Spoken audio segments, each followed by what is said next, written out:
Good point. Yeah, because there's just reasons not to no-till, and there's reasons to no-till if you're capable of doing it. And I think the no-till world says to producers that if you're no-till, you have to be a no-tiller. And yeah, and with no-till, working not in the dust all day, that is a great experience.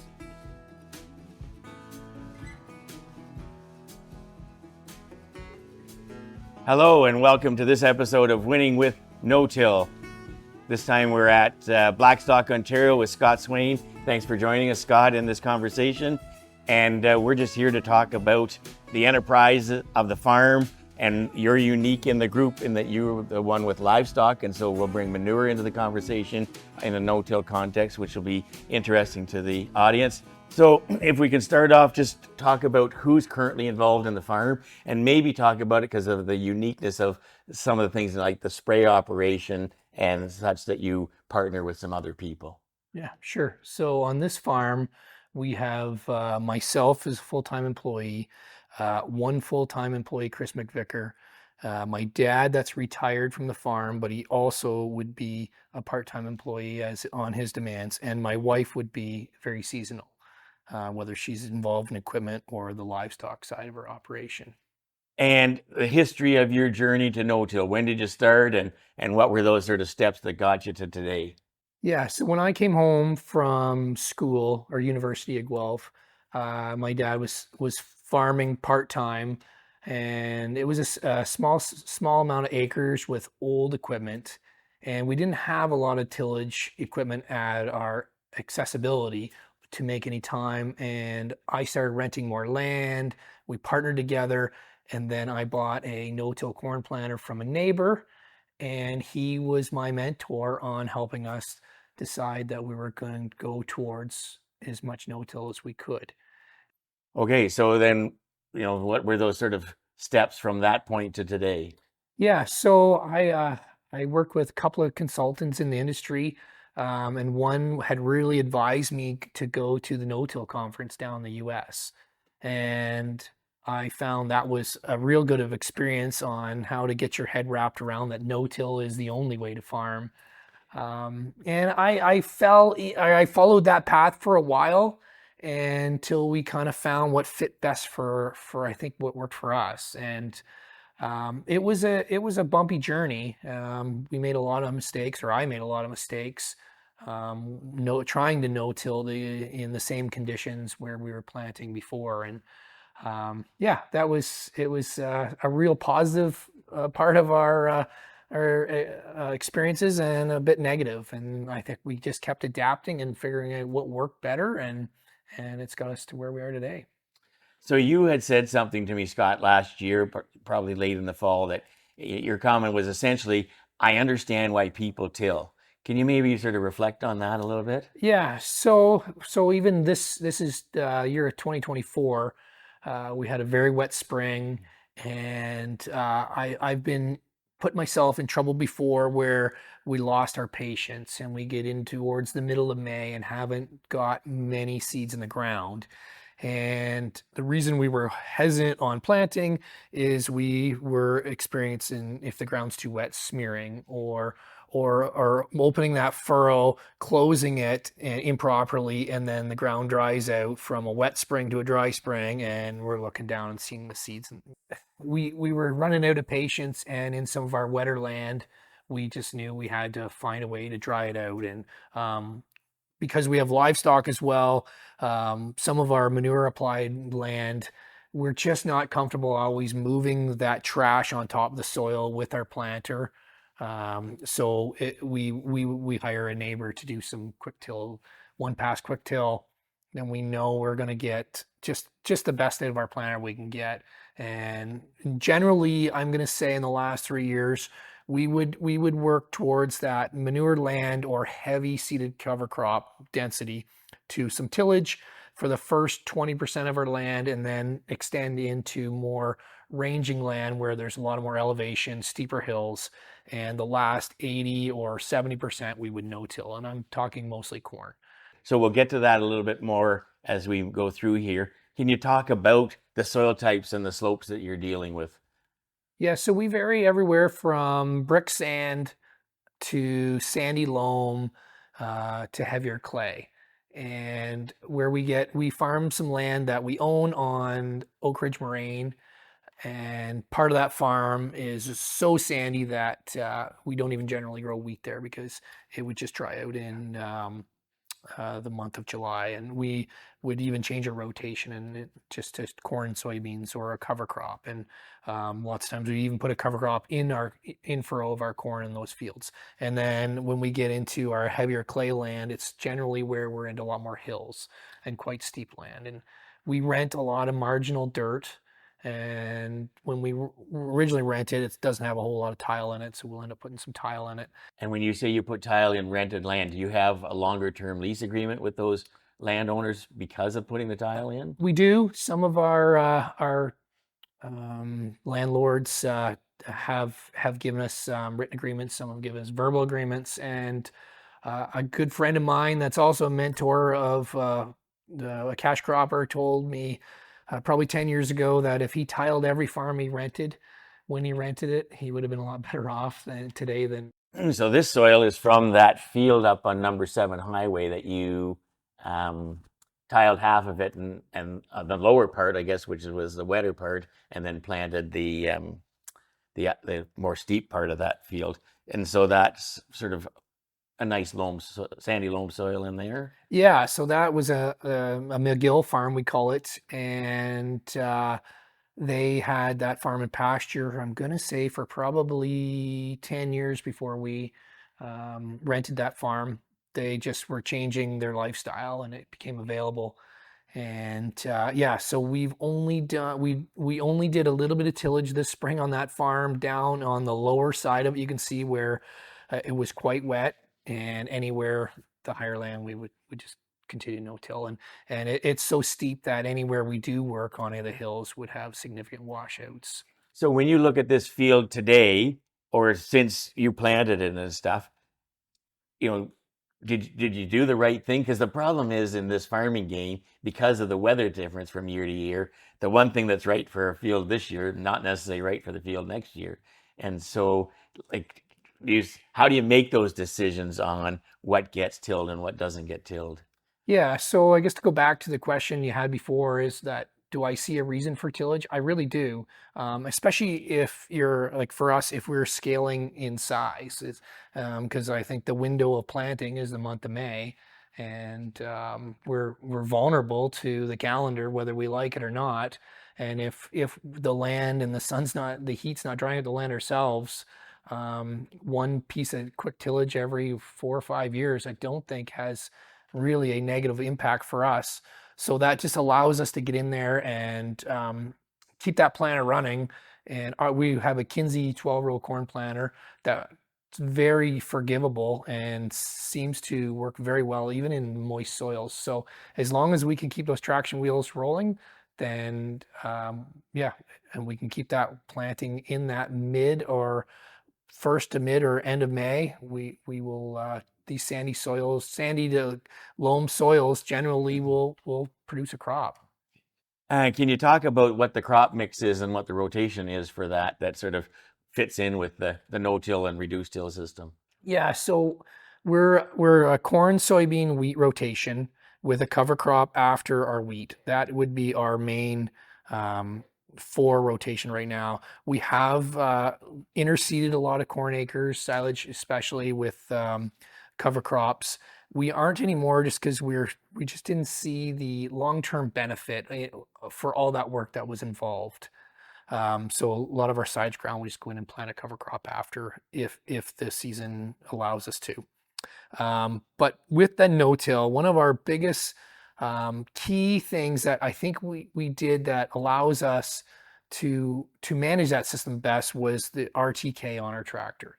Because we have the RTK, whether it's soybeans or corn this year or next year, it just to be able to move that planter over 4 or 5 inches to go in a row or close to the row just allows us to deal with the trash. With after the silage corn, do you put wheat in that case, or you put that in cover crop and goes back into soybeans? Our silage corn would follow back into soybeans, correct? Okay. Yeah. Yeah, and we can usually see, especially like that's one of the reasons that I would say no-till isn't just the perfect system for us is the soybeans usually can be more advanced in that silage ground opposed to the corn stalks, Yes. right? Where we get Hmm. that sun and the heat. Hmm. Doesn't mean we change our practices. I think just because we don't have a huge investment in tillage equipment, we're just trying to keep those costs low. You've got beef cattle on, but it's in a feedlot scenario. Do you have forages? We do. Yeah, we would have I'm going to say anywhere from 60 to 80 acres of alfalfa grass hay. We just have taken any of our marginal pieces of dirt that we're not interested in getting the big equipment in and seed it down.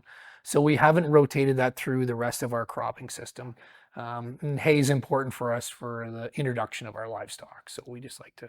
So when I talk to many no-tillers, they are into it because of, there's the tangibles, so the costs and stuff like that, but there's the intangibles, and you sort of mentioned, cutting back erosion on your slopes now. But is there sort of a philosophy of why Swain Beef is into the tillage system that they're into, which is primarily no tillage?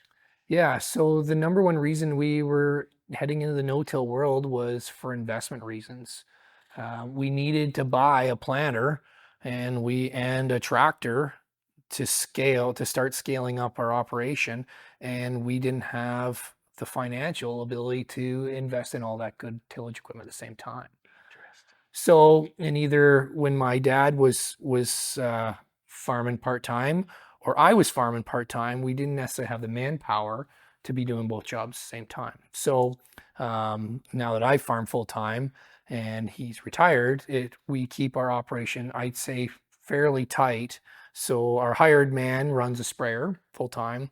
I run the planter, and we'd have my dad or someone else would be the seed tender guy or the fertilizer tender guy, and a shuffle man for repairs. And that's been a great system for us. Can we talk about the cover crops? Sort of when did you start into cover crops relative to when you started no-tilling? Yeah, so our cover crops started, I would say, when I spent my first year down in Indiana at a no-till conference. It was I'm gonna say I don't know, there was close to 20 years ago, but it was going gangbusters that in that southern part of the U.S. and they were doing it to conserve moisture. I remember those conversations and those presentations, and I really believe that we were going to potentially go into drier and drier seasons, and we were looking to have that biomass to hold that moisture there for longer and longer. And yeah, so we were planting green and doing everything that the presentation said it would work great. It worked, but it didn't always work the way we were expecting it. Okay. Uh, when we just didn't have enough experience, and I think all that stuff can work and work very well. Just we didn't know when to apply it and when not to apply it, and how to address those wetter soils and dry soils, and what our expectations would be of what that crop's going to look like. And we're always adapting. And when we remove a crop from, especially wheat, or we used to grow barley, if we could put a crop into that field and then graze it, we would be able to get not only spread that manure for free, but get that interaction of that soil biology working from the grazing activity, right? I have a lot of neighbors that are cow calf operators and do fantastic job with pasture management, and I think I've learned a lot from them, and that's what we've been trying to introduce, especially on our home farm here that we're on. And so in that context, what species and as like, is it a recipe or is it a very simple mixture and has it changed over time? Yeah, I guess so. We used to focus on cereal rye, and I would struggle with no-tilling corn back into cereal rye, especially if it wasn't desiccated early in the fall. And that was a frustrating process for me. So now we would still use some cereal rye, but a lot of oats, tillage radish for the root development, and some turnips and mustard. Um, we didn't have much luck with crimson clover, so we used a little bit of annual ryegrass, stuff like that. Anything that's easily to be eaten Hmm. or to break down quickly. And where in the system do cover crops fit for you? Like after wheat for sure. Wheat's the easiest, so and that's when we generally have the most time. And then right after we harvest silage, we'll go in and plant whatever we have left, whether it's even leftover soybeans or whatever. And Something living on the ground. yeah, interseeding corn and soybeans, it's just not a good time of year for us. Our Okay. sprayers are busy. We're kind of looking for more downtime in the summer. Mhm. And when do you terminate the cash crop or the cover crops? Do they overwinter at all? Yeah, so we've overwintered a lot of our cover crops, especially on our home farm where we're gonna have livestock out there for the winter. And now I'm in a split position where 50% of the cover crops we would spray out in the fall, and 50% we would spray out in the spring. And just to keep that, we're always looking for those wheat fields to go in with the planter first. So I always had a challenge. I've had challenges with just the cover crop is too green, and I'm not comfortable planting into it until into the plant when our corn is emerging. We're desiccating the cover crop at the same time. Um, that hasn't been a great experience with corn, but it's been a great experience with soybeans. Okay, so let's talk about the manure a little bit because that's what's, most no-tillers do not deal with manure at all. And so how do you handle manure in the system and, what benefit is it giving to you? Yeah, so it can be a great experience or a terrible experience for us. And our challenge with manure is we've hired a lot of our manure spraying done in the past. And it's not necessarily operator error. It's just the way it goes is you get these masses of piles of manure in the field, and when you add them up, they're really insignificant of total yield, but they're a frustration for us. So we tend to manage those fields if the application isn't what we're expecting it's going to look like, and it's spread thinly, which we're doing right now. It's going very well since we invested in some manure equipment again ourselves. And what portion of your crop nutrients do you think you're getting out of your manure? And I'm assuming it's not just the manure of that year, it's the fact that you've had manure on those acres for many years. Yeah, so our experience that we've kind of come up to a agreement of is that our manure does not give us a direct nitrogen, phosphorus, or potash kick within that season. We're more likely just to get some nitrogen, and because that's variable, we could get 5 pounds that year or 25 pounds that year. We tend to keep our corn fertilizer consistent and use that as a perk or an advantage. Our corn our corn nitrogen program, we do a split application on all of our corn acres anyways. So our our manure goes on our best producing land, and I think that's why we don't tend to run out of nitrogen. And so just explain again why that tillage sits there. So why did you make the decision to work the ground up at the Highway 7 farm this past spring? Yeah, so we worked that farm and we worked our home farm, and then we were also in a position where we had to put some corn on corn. And actually we that farm was for sale, so I'll kind of swing back to that. And I think when we're in a no-till position for a long period of time, I do believe that nutrient stays in that top part of the soil Okay. and takes a long time to work its way down. So in a no or a corn on corn situation, I think we see a benefit from some tillage in a small acreage and getting that nutrients to where we want, especially if it's going to be a dry year. But going back to your question, we decided to work our home farm. One, if we have a lot of hoof impacts, so if the weather hasn't been cold enough and there's a lot of imprints, and we're just not sure our planter is going to get even seed to soil contact or depth control. If the manure piles are staggered across the field and not spread as even as we like, then we're concerned that there could be some germination issues in those areas.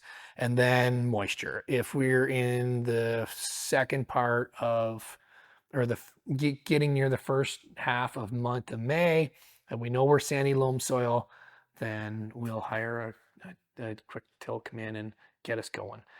And do you regret that lack of patience, or is it the right decision? Or I guess it depends year to year. Yeah, so no, I don't because, and like I said, we're still a small operation. If yeah, size to scale, what you don't plant in the second week of April, you'll be planting the first week of June. So I think that's a balance, and I know our window of what we're capable of, and we we need to work when in the month of May. So talk about this implement that you have to come in to do that. Yeah, so this is Meltheb Farms quick disc. We also use Kenny Down from Giesber Farms, the two of them, depending on whether we're at the south end of the concession or the township or the north end. And yeah, they both have quick tills. That one's 20 feet and Kenny's is 30. And yeah, he can come in. He's rolling, I guess, 12 mile an hour.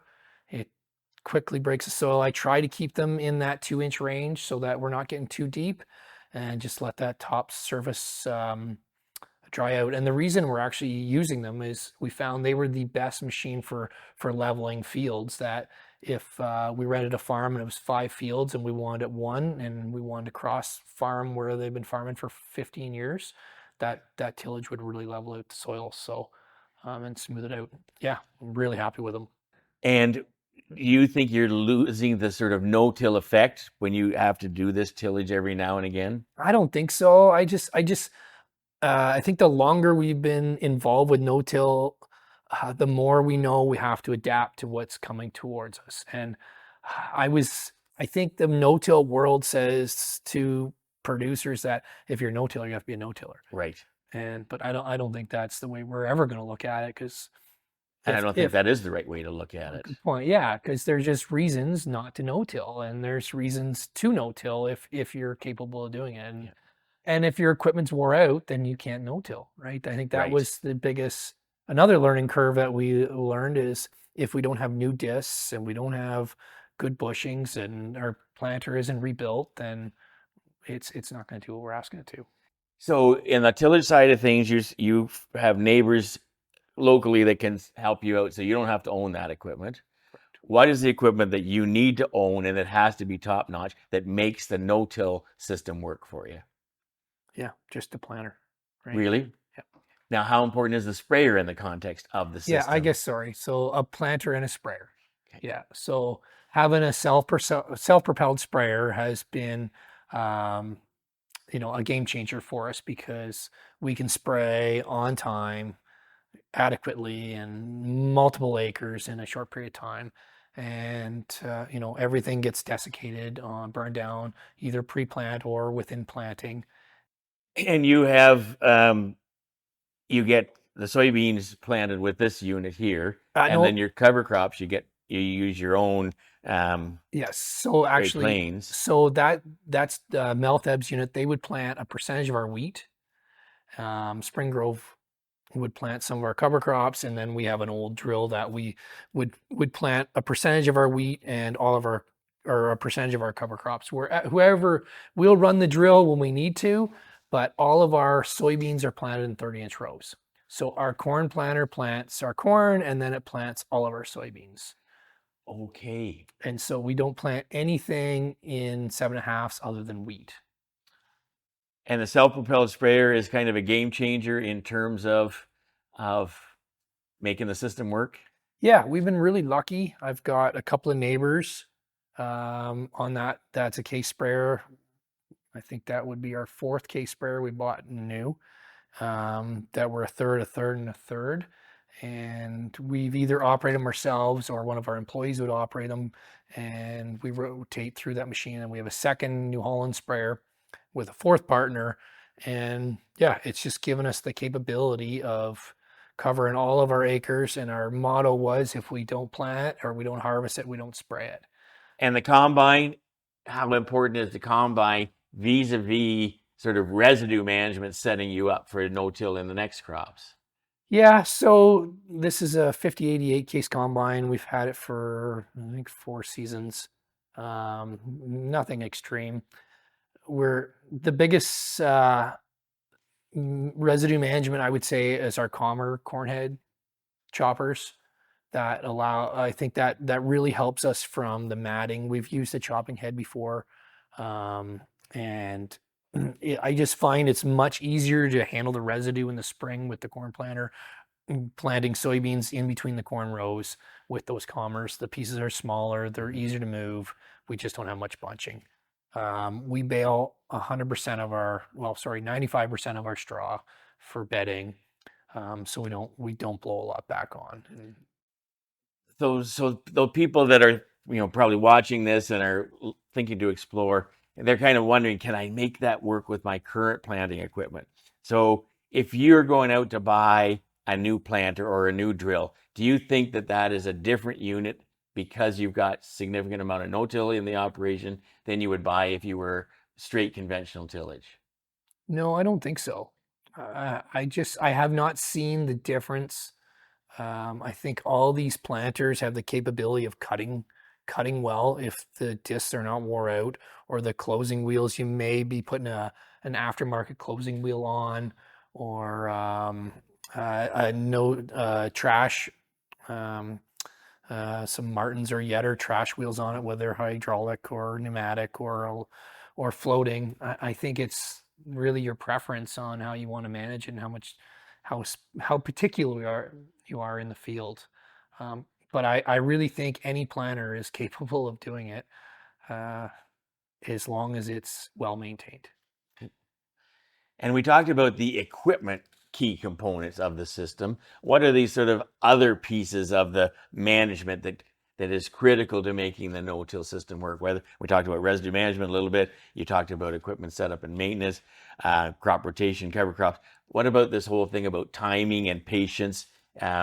You seem to indicate you struggle with that a little bit if you get into the middle of May and you haven't been able to do anything yet. Um, Talk about that a little bit. Yeah, so moisture content in the soil is very important, and the more seminars or no-till courses I take, they talk patience, patience, patience, and that I'm learning that from some of my neighbors that are fantastic farmers, and their patience is unbelievable, and I'm not near as patient as some of them, but I think I think the patience window and the time management window, it could collide They at some collide. I point. agree.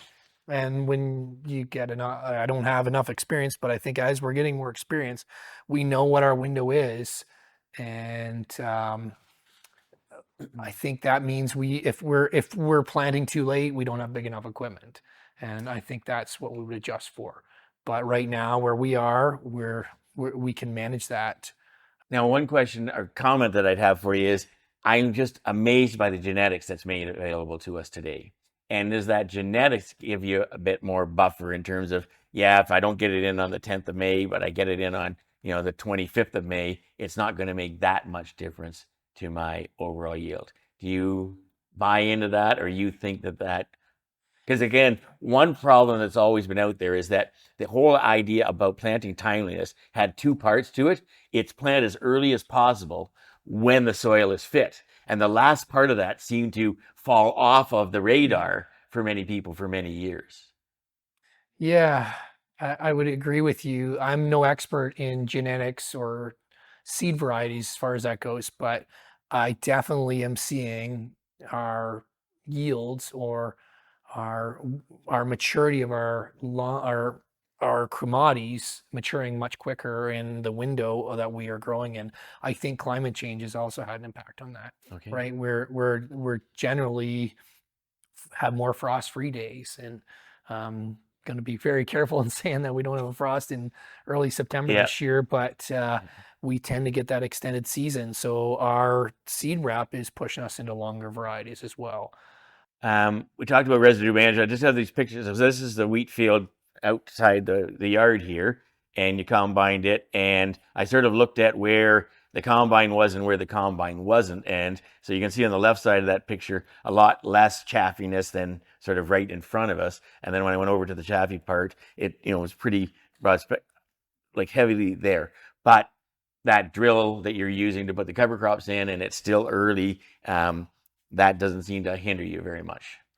I think it's an advantage. So yeah, because our combine doesn't have great trash control or fine control, the cover crop is almost a pass of tillage, right? Agreed. As we're breaking that soil Mhm. and it's replanting, and as that crop emerges, it's breaking that open and then allowing the insects or worms come up and get some soil contact, and it's been an advantage. So I think maybe that's our reason we're not seeing the combine windrow. Again, for people that are trying to make a decision, is there something here that I can sort of take on and head down this path?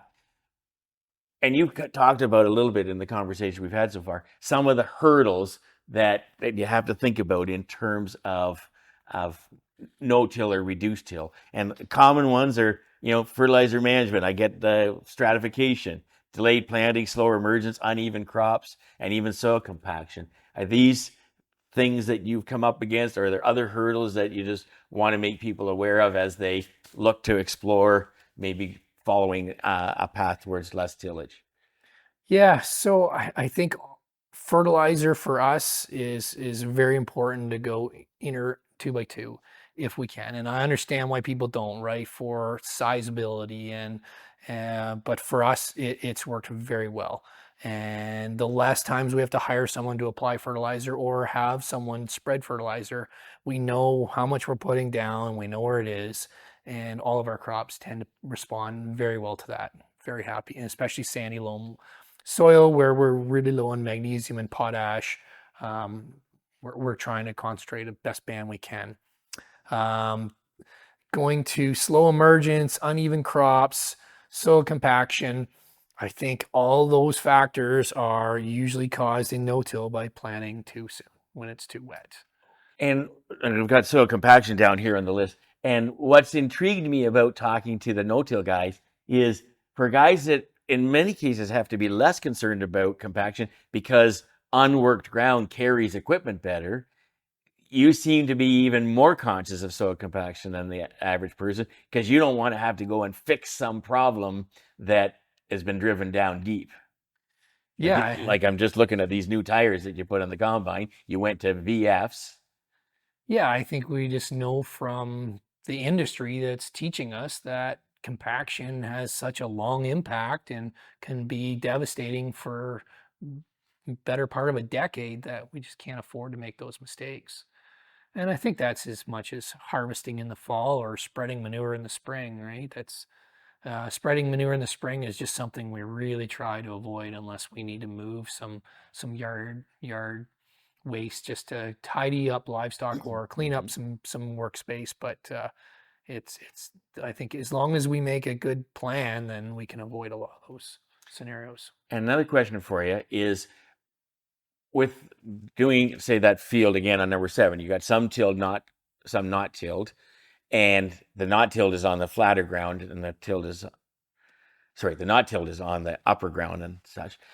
When you go in with the combine, you go in with the sprayer, do you feel that difference In the field, in the like field? in the soil type? Yes, Oh, like are for you sure. more Oh, more absolutely. susceptible to cutting deeper with the combine and stuff like that? Yeah, especially if it was so Chris, the sprayer operator, if he's going into heavily tilled soil, he will have a hard time allow that sprayer to keep the RTK in between the rows. Where if it's in no-till soil, that machine will not touch plant on either side, and Interesting. so it's just far more stable. Hmm. And it's a far more pleasurable job too.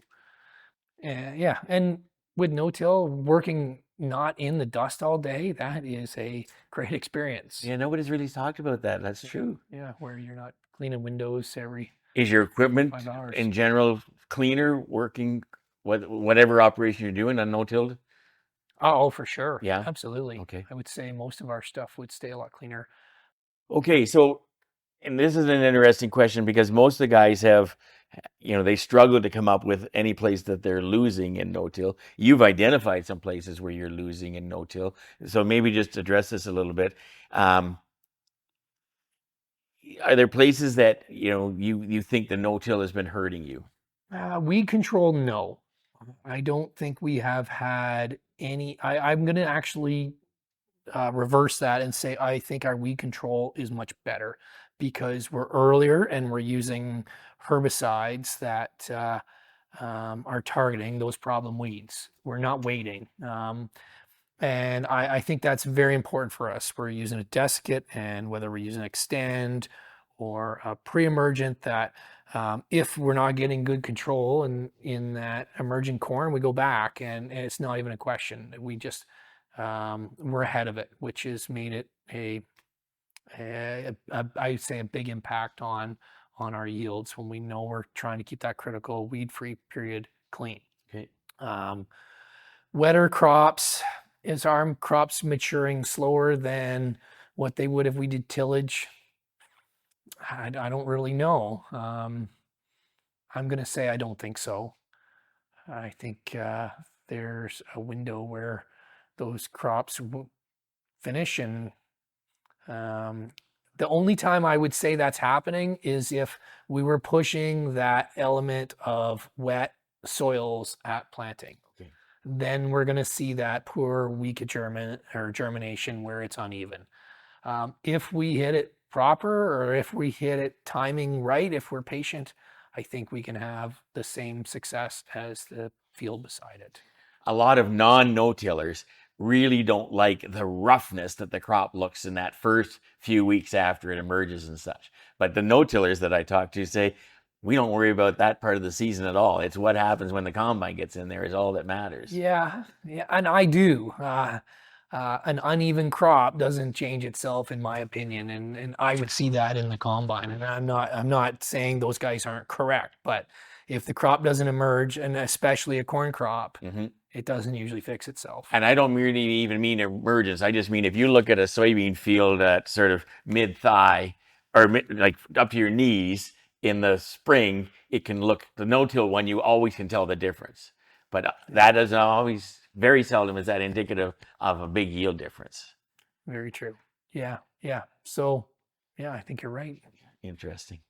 Okay, so, and again, your system is different in that the livestock is in there, and you're trying to manage these different soils and get a little bit of tillage in there to get that season started if you need it. Where are you winning with no-till? Yeah, so as I think this through, one of the great experiences we're having is we don't have multiple people and equipment moving in the spring at one time.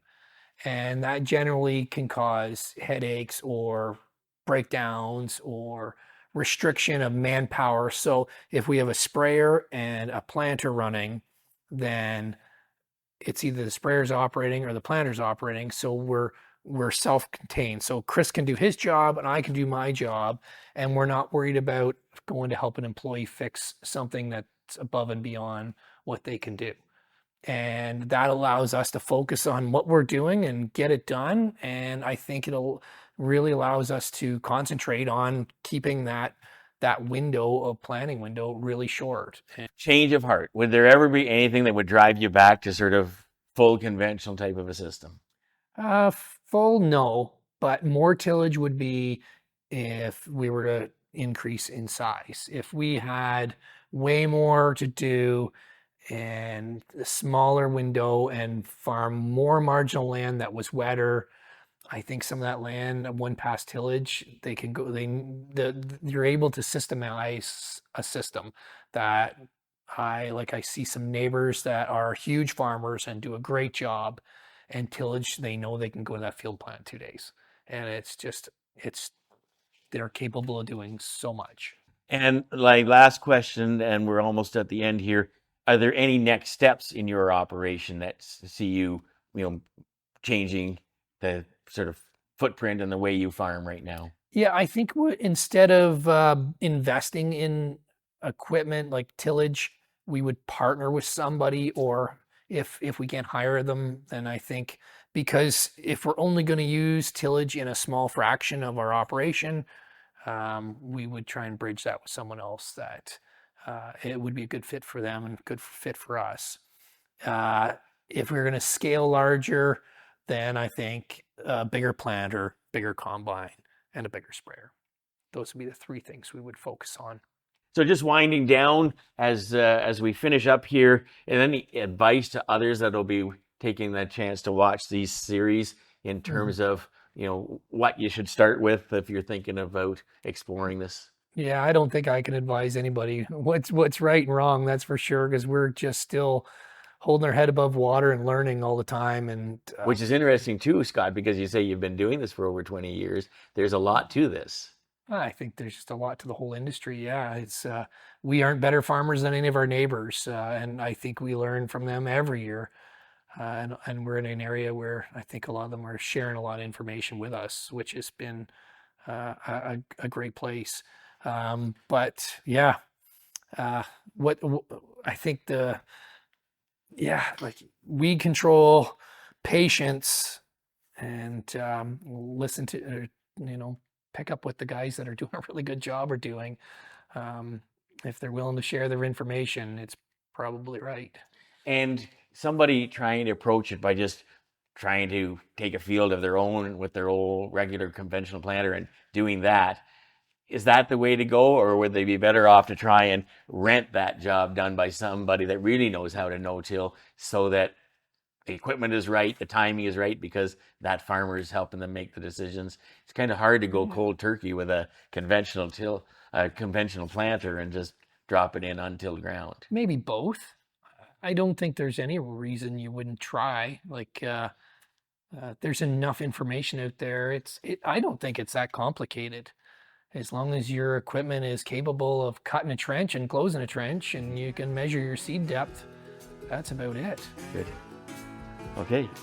Well, Scott, on behalf of those that'll take the opportunity to see this episode, thanks very much for contributing. Thanks for letting me sort of follow you around the last few months of this year and last year to chronicle how the business, or how the farming side of it happens. I've really appreciated that, and thank you so much. Well, thank you. I've learned a lot from you while you've been here.